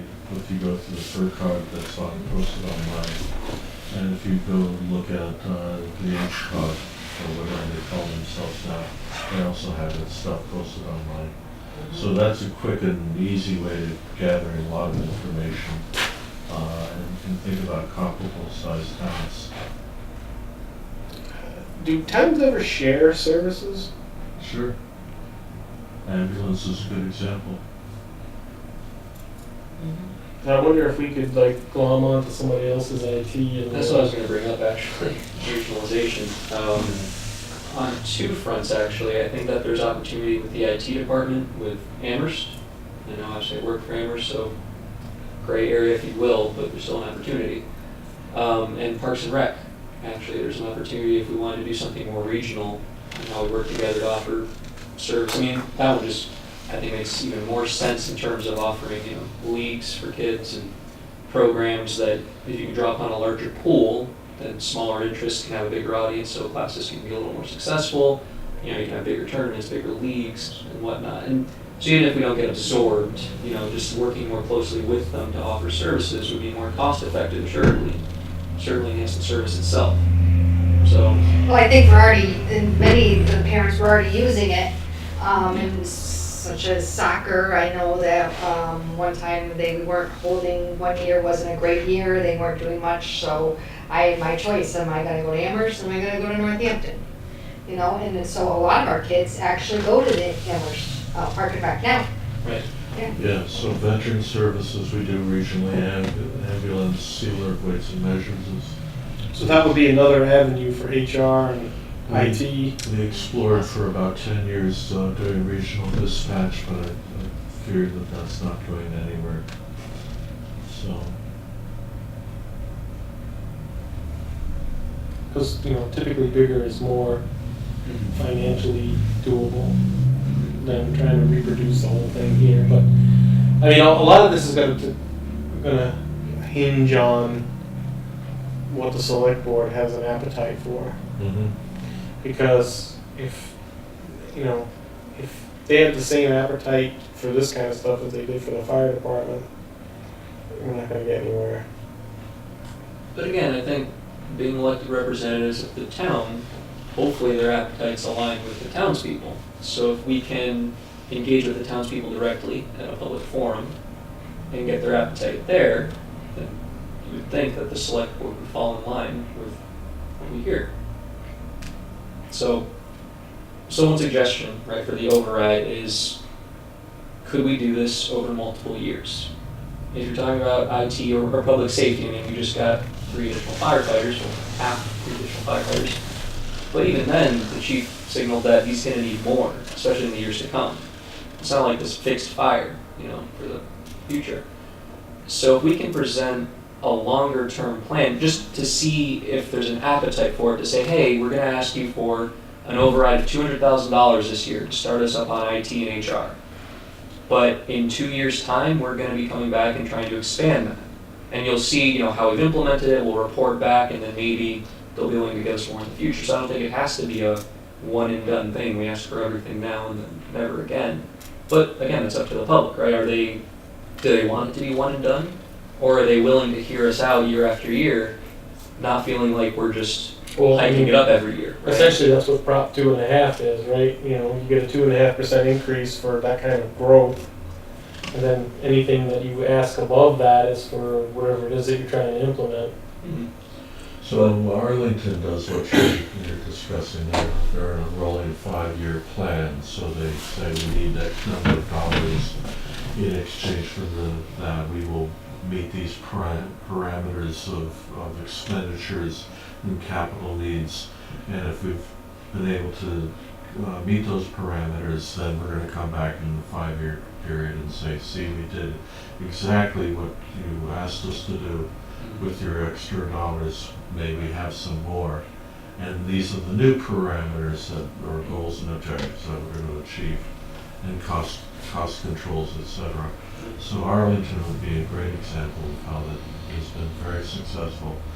And I think they're in their 4th or 5th iteration of a 5-year rolling override. And do they vote on it each year? No, they vote on it every 5 years. But the first one sticks. So in the 5 years, they do a Additional. new one in addition to that. Yeah. Okay. So in other words, for the first vote, they voted, it's going to be this much this year, that much next year, that much next year, and that much. Something like that. With the expectation of certain criteria to hit, if I understand. Yeah. That they report back to the town and say, look, Right. So the town doesn't vote on that every year? No. Can you do that? Can you take a vote that extends out years in the future? That's interesting. Is that even legal? No, Makes if sense. you set it up, that right, you can do it. Arlington is the example of how to do it. You can learn a lot from Arlington. I'm sure. Yeah. So anyway, that's just one idea, right? I think that's, if possible, we should try and judge the public's appetite ahead of time, even maybe before we have the hard numbers, to try and see what they're willing to go for. I don't know exactly how to do that, if it's the 5-year thing, if it's just saying the word override and then seeing who yells at us, but especially if we can get it for the 29th public forum and maybe work together with the select board to really present it somehow. Mm-hmm. We don't have to have this set plan, we don't have to have an amount that we're asking for, but just get the idea in people's heads and see how it goes over. Then we'll be able to reflect back and say, yeah, they definitely won't go for that 400,000, for ITHR, but maybe 100,000 to start us off would be more reasonable. I think we need that feedback first. Oh yeah, we have a lot of things we need to do. First. Yeah, so maybe David, you can tell us how people proceed in these matters. Do we get like a subcommittee who's assigned, you go find out about IT, and another subcommittee that you go find out about HR? I think that's an excellent way of doing it, because it's very difficult in an open meeting format to do that kind of investigation. Well, we've been doing it I mean, those subcommittees for all the different tasks, right? Yeah. And it's worked out well. I mean, look at the fire subcommittee, the ambulance subcommittee, Yeah. right? So it makes sense that you would do a subcommittee for these two. Mhm. And where did those people come from? Are they just appointed? Yeah. I think in this case, though, it might just, because it's over a short period of time, would they want to just a finance committee member, a select board member, someone from town hall in that related field, Mhm. and go and actually do some exploration in a couple of towns and see what the options are for sharing, for a contract, for an employee, or for contracting with another town, that's what I think we're initially talking about with Amherst, is we would pay them something and for the service of having someone come over, so we wouldn't be sharing an employee, we would be paying them for these services, so. Yeah, there's a number of options, so, but I think that's how you do it. I don't think you want to do it the way we do the subcommittees for the buildings. No. No. So just pull together from those that are making Yeah. the decisions. You don't want to assign this out, you want to be a part of it. Unless there's someone, like for the ambulance committee, they assign someone from each area, but they also assign, there's a couple other people that actually know that, Right. you know, that's really, so HR, if there was someone, you know, in the town that's a professional HR person, that would be a good person to bring on. But So- you would be great at the IT. That's There what you I go. So going You down the got- list. You already volunteered for that, knew that was coming. Yeah. So going down the list then of what would comprise our override potentially, you've got obviously IT, HR. I think public safety is a part of that, partly because we have to find a way to fund the rest of the firefighters we just funded. Public Works. Public works would be part of an override. What am I trying to say? Public Works is a slowly unfolding crisis. Okay. Well, especially if we heat more stuff on them, like take care of the park and. And we've got some staffing issues there that are only going to result in worker burnout. So. Okay. So can we assign people? Obviously, I'll take on IT, so that if we need numbers put together, the faster I can get it, the better, to have something to put in front of people in terms of an override in IT and what that looks like. I am our committee member responsible for that. HR, public safety, DPW. Do we want to assign people? That makes sense? What would you do for public safety? Huh? We want finance and planning in at this time. Finance director. Yeah, planning might director. as well throw it in there. Yeah. So we're looking- Long-term planning, or long-term viability of our planning function that's something that's coming up. Oh, yeah, yeah. So yeah, the scope would be kind of up to you, right? So you'd go to fire and They could say, lead that. are you going to need more people in 2 years? Yeah. How much money do you need? You know, try to get an idea of if there's an override for fire, what is it?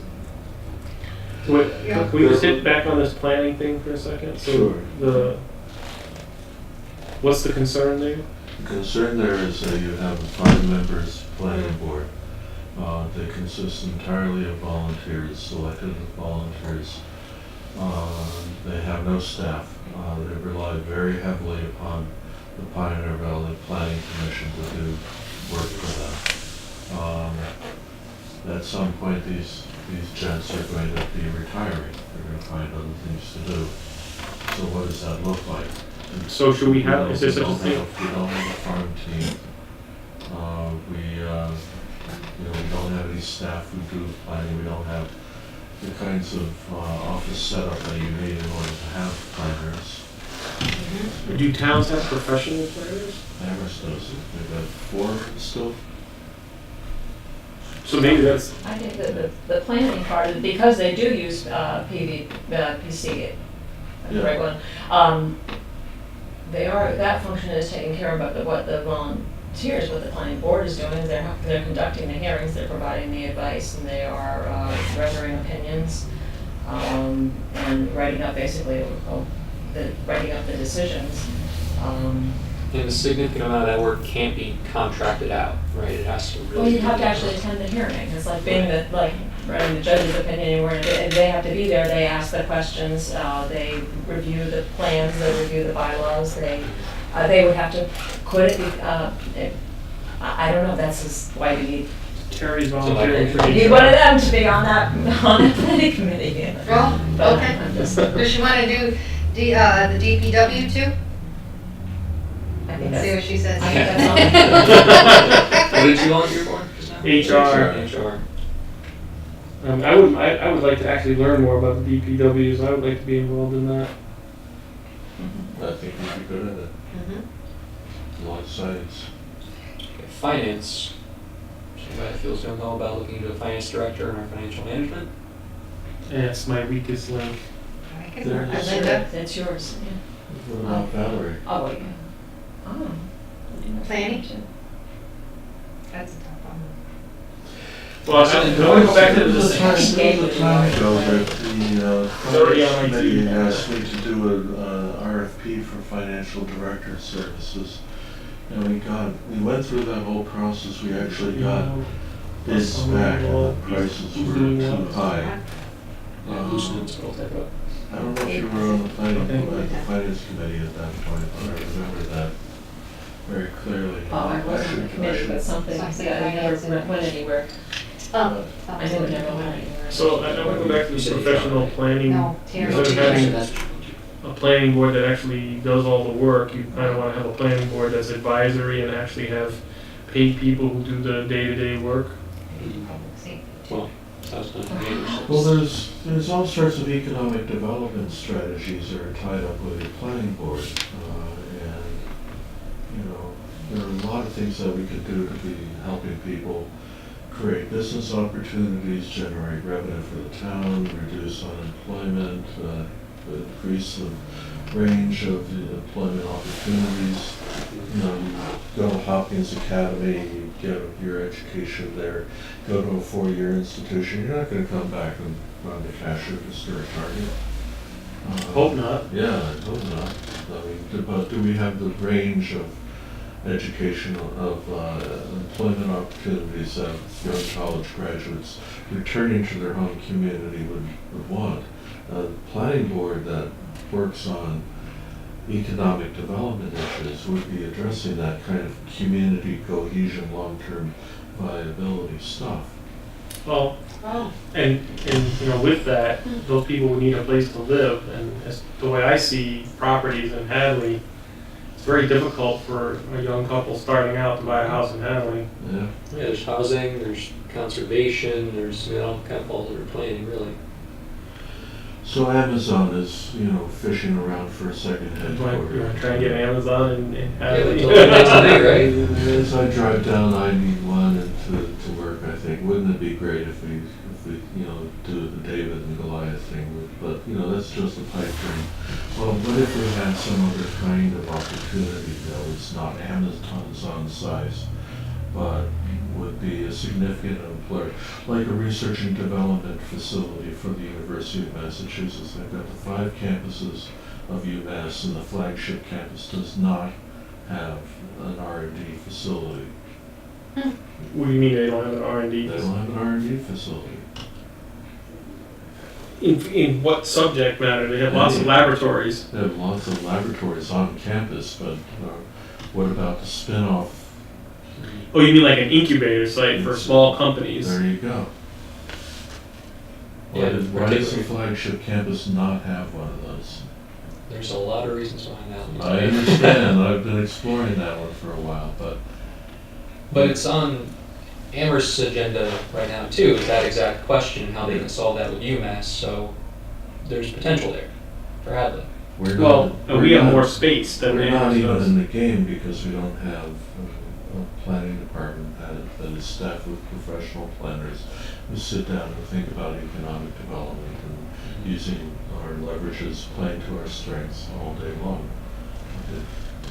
Right? I was, excuse me? She's like, I'm not speaking. Yes. I actually, can you repeat it?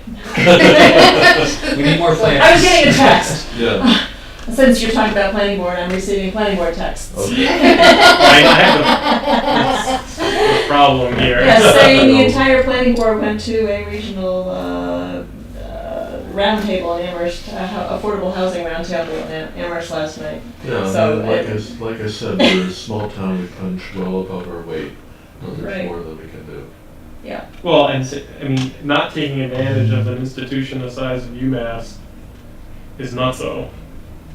There's, even if you just made a push to have housing units where you get the, not the undergraduate level renter, but like doctoral students, postdoctoral students, visiting faculty, all that kind of stuff. All those people need a place to live, and they need it to be reasonable, and they need it to be close to the university. Amherst is having a very hard time with that too. Yeah. yeah. I think there's opportunity there for Hadley. I think Hadley has the advantage that we have a lot more open space than Amherst does for, if you wanted to build something. Yeah, this is being handled, right, I mean, this is being discussed regionally, and Amherst, and FERCog was a part of it too Mhm. last night, and I haven't, maybe there'll be some feedback that they'll be reporting back on that, but they stay tuned to those issues, but that's not the same as having, full-time So again, person tending to this it. this is what we need to be communicating to the public, not that how much do we need to get by or how No, much do we need to I advance, totally but- get that point, yeah. Because no matter how much money we got, there's so much to do that we could put it towards. I think it's more of a question of how much can we get the public to go for, frankly. And how can And you what order? package it together? I mean, if you did a split tax rate, but then also implement the tax incremental financing for new businesses. Mhm. Something that we were not able to do for many years, but now we are.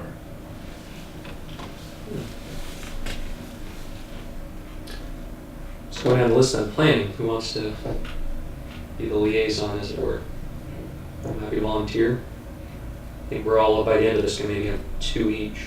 So. What do you have on the list now? IT, and then slightly Parks and Rec regionalization. That's kind of the side thing.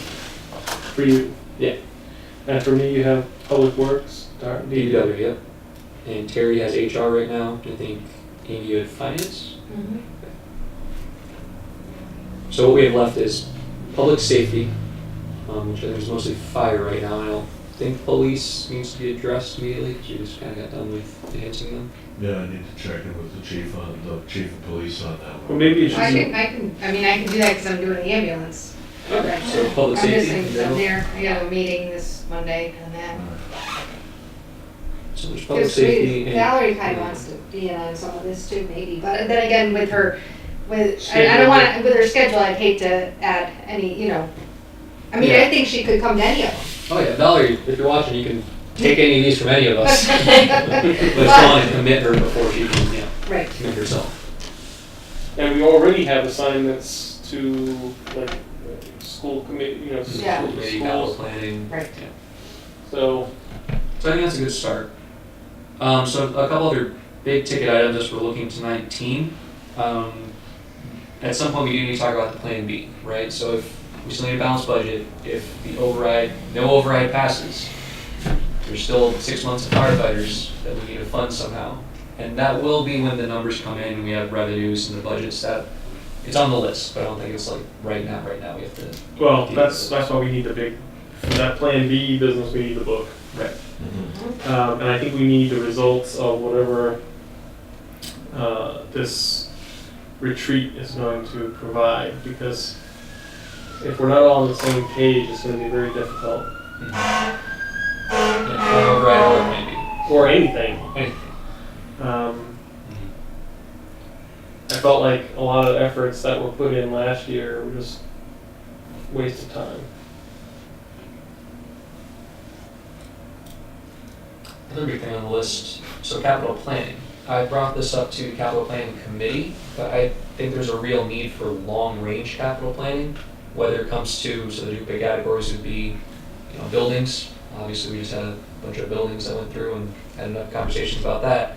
And then the other half being anything that's not a building, so vehicles, equipment, facility repairs and upgrades that aren't allowed building or purchasing. And from what I understand right now, it's a year-to-year process of kind of assessing what we do technically have a 5-year plan, which isn't as comprehensive or as accurate as it could be, in my opinion. But more long range than that, finding a way so let me back up. Funding mechanisms for that long-range capital plan. So we have a rough idea of what we're going to need, but what it comes down to every year is kind of going to the taxpayer and saying, hey, we need these capital items, money for it in the budget. We're asking you for a one-time override. Every year is essentially kind of what's happening. I understand there used to be, so the meals tax was largely set aside for exactly this purpose, but as we've dipped into that more and more for operating year after year, that's kind of dwindled down. So where we're at now is we don't have operating money every year for capital items. And even to the point where there have been things from various departments that have gotten pushed out of their operating budgets because we're trying to make everyone tighten up, and then they turn that into a capital equipment item that then they ask for year after year at one time. You get my drift. So long story short, I'm pushing the capital planning committee to take a harder look at that, and I think that's definitely something the finance committee should be involved in. The select board really too. It should be a group effort. But so I'm getting more educated on that, but I think that looking at 19, that's the other half of if we're going to ask for an override, there is what we do on a yearly basis, but there's also going to be the questions of, well, hey, we just bought X number of buildings, our tax bills went up by that amount, we had all these discussions, can we afford an override? And we need to be well versed on they're distinct, capital versus operating. We have plans in place for each, and I think the better that we look with our capital planning, the easier time we'll have pushing through an override. Right, so as of now, I don't know how much the finance committee is involved. I'm going to get that rolling with the capital planning committee, but I guess that's still my question, is where the leadership for that would fall. I assumed it would be the capital planning committee that would take the leadership on developing a long-range capital plan. I mean, a lot of it's going to fall to me, and I actually put together the skeleton for a report that would address a lot of your concerns that you raised. Just a matter of putting that together and tightening it up. It's a very complex set of considerations to go through when thinking about 5 years worth of funding for everything that's on that capital plan. Right. And how does that relate to the other operational needs in the regular budget? All the reason for finance director too. I was just going to say, Yeah. I was thinking, Yeah. that is finance director's work.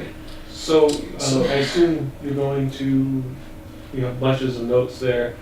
Yeah, I can type these up, send them around. Yeah, so that, because it would be nice to have a reasonable agenda to move forward on, so that we, Well, I Don't think that lose we track can of stuff. pass these groups, and then let's bring it to the select board and let them see who they wanted, how they want to join in, and then we also need to get it out, we can have the people from the town, or from the town hall join in.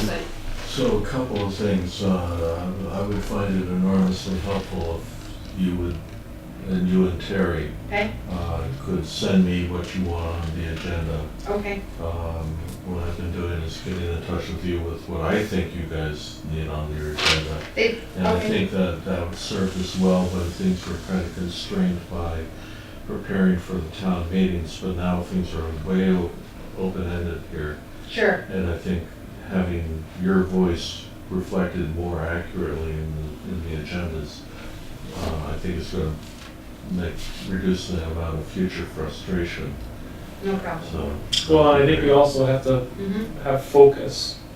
I think one of the things that happened last year is that it seemed like we had a new and different complete topic of things to talk about and do at every meeting, and until literally was the night before town meeting where we're still trying to figure out how we're gonna fund the fire department, right? Right. From the town meeting before that one, it was gonna be our priority, and then it just went to hell in a handbasket. it's been a very unusual year with 3 town meetings, one right after the other, and it feels kind of, you look at the calendar, they were separated by months, but in reality, so much goes into these things that we were just going flat out for 6 months straight, pretty much. And so, yeah, I hear what you're saying. So let's not repeat that. Right, because it seems like what we need is a list of priorities, and then we need to actually work on those and not Yeah. get distracted by who knows what that pops up.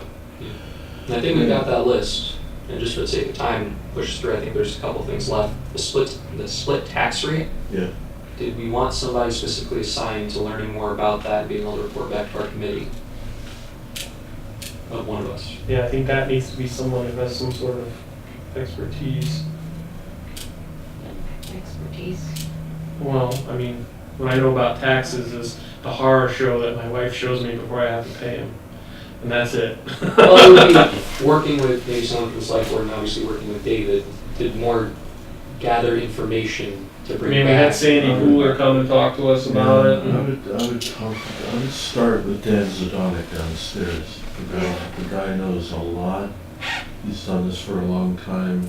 He knows the information forwards and backwards. And start with him. Mm-hmm. And then if you have additional information that you need to find, go to Sandy Pooler or other people. But start in-house. I think that's the best place to go. Yeah. Because Yeah. So he can at least give you the broad contours of what you need to be thinking about in terms of exemptions, in terms of percentages, in terms of impact, in terms of what does this all look like. And he's extremely knowledgeable, an expert in this stuff.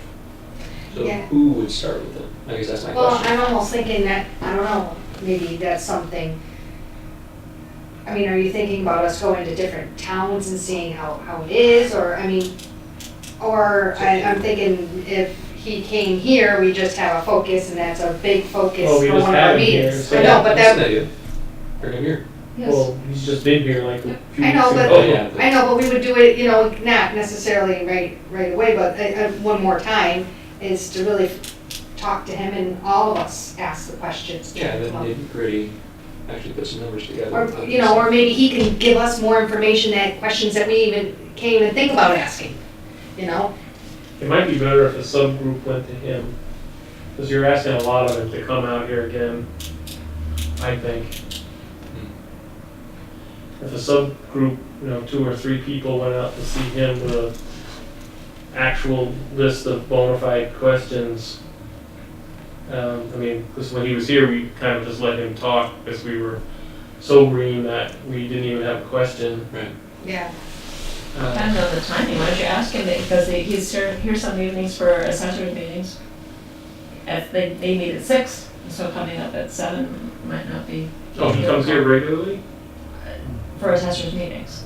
Yeah, I think it's Wednesday nights. Wednesday nights, it's, okay, at 6 is it? Or Yeah, it's posted. not every, Yeah, But- posted online. so get in touch with him and see what might work. Okay. Maybe that would work. So as long as easier. there's not 3 of us, it can be a more casual conversation. So if 1 or 2 want to reach out to him. The other place that I would go would be the town of Montague. They have a split tax rate and they're very sophisticated in how they tie that in with other kind of economic development incentives. They have a very sophisticated system there. They- Learn a lot from them. Yeah, and they also have something weird where it's just not regular taxes, they have the fire tax and then the Yeah. regular tax, Yeah. right? Yeah. So we move back to that really quick. So the other 2 things, the way It's going to be picked up with the collective bargaining agreements. Gotcha. I know that Molly has talked to me about dusting that off this past week. And then the last thing I had was, I've heard the select board mention a few times working with UMass with the Eisenberg School or different schools for basically consultant work. Mm-hmm. I think there's a lot of potential for that. I know Amherst is looking at something similar or offering that as a service to its small businesses. So trying to set up connections where small businesses can go to the Eisenberg School and kind of have studies done, maybe on a for credit basis or something like that. Do we have contacts and relationships built so that we could get a student group or student group led by a professor to come out here and maybe take a look at a specific problem, like the split tax rate? Be a great example that that's the kind of work they could do, is do a survey of surrounding communities and historical impacts and et cetera, what consultants do. I think that could help Do us. these people do this sort of thing for fee, or how does that work? Kind of like an internship, Right. yeah. I mean, essentially that's what they're going to school to do, is to become in the business field or a consultant level of like doing that kind of work. So we reach out to them and say, can we set up a program or do an internship or maybe I don't want to just say ask for the handout, but it would be a good opportunity, a learning experience for them to have an actual meaty project. Like, you're hearing some of this at the select board meeting the other day, an actual meaty project with real numbers and a real issue going on that we could task them with. We get something out of it, they get a learning experience, everyone wins. But I think the finance committee could really use that kind of laser focus on something. Lasers aren't focused. Here's the laser guy here. So yes, Molly and I had a meeting with Chancellor Subaswamy like last month, and one of the things we touched upon was that kind of interrelation between the campus and community. We have a partnership agreement that we have to renegotiate coming right up, like yesterday, kind of coming up. What was the partnership around?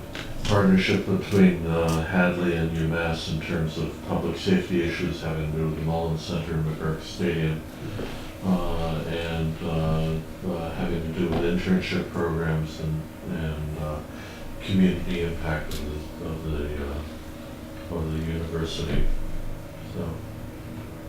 So can we add that in there as an ask, maybe a general financial consulting type intern position or project intern? I'm not saying it would be for the finance committee, but the finance committee and select board jointly could certainly use that kind of Sure. focus. Thank you. Specific stuff. Yep. Cool. That is all I had. I know that we're at 9 o'clock, but I can type up these notes, kind of our to-do list and what we're all assigned to do. And go and start doing those things. So just bring people up to speed, we did go out to bid for the audit services. We received one package back, it was from Lansing and Heath, who are our current auditors. So we're evaluating that and we'll be But you've only got when does the bid actually close? bid already closed on. So you only got We one. only got one, we sent it out to 5. So, What was that? That's worrisome that you sent out 5 and only the one that you actually already used came back. yeah. Why would you think something like that would happen? I'm gonna have to find out why the others didn't bid it. Maybe we're too small potatoes. The audit services are not subject to bidding law in the first place, so they may not have, Might not even know how to deal with it. yeah, they may not have wanted to deal with it. So, we haven't opened up the price. No, we haven't, but we're comfortable with this company, so that's not a problem. We were looking, going out and doing our Well, yeah, it's responsibility. just getting worrisome bids. that, Yeah, I don't know either, that's, So the other thing I have is the changes in the regulations concerning meeting minutes. Okay, so we talked a little bit about the remote participation policy. That's not different, and I'll send that around. But there's a new requirement. Most of these regulation changes uncharacteristically are helpful and make our lives easier. that would be told you, David. This is something new and different coming from the state. But one of the things that we now need to do, we need to pay a little bit more attention on, is that the minutes have to be posted within 30 days. So I think that this is a good reminder, that you're going to be typing up minutes anyway, so that's going to be fine. But I think as you develop your work, and get some history behind you, having a set of minutes is going to help keep you focused on the things that are important. So what are the requirements for minutes specifically? Because it differs from every organization. What I'm going to be typing up is the schedule we went over and the to-do list and topics we discussed, but not really a play-by-play Right. of what we went through. Is there a specific requirement for those minutes? So There are, and I will make sure that you have a copy of those requirements, but in general, you need to do the time and place, who's here, record any votes, record enough of the discussion so that people will get an understanding of what the conversation was about. You don't have to do verbatim, obviously, but enough so that people reading the minutes won't say, huh? You might have to put this in. That's the idea. For example. All right, that kind of stuff, and I'll get you a cheat sheet on minutes. Cool. Thank you. Okay, well, it's after 9. Can we just, say when we're meeting next? Let's Well, we see. should be meeting in Right. 2 weeks, right? October, was the 19th, so. Oh, wait, no, we're not, because we were first and third. Can we do it on the 2nd? Uh, 2nd? Yes, that would be our next scheduled one. November 2nd? Yeah. And what is it that, do you think we should focus on in our next meeting?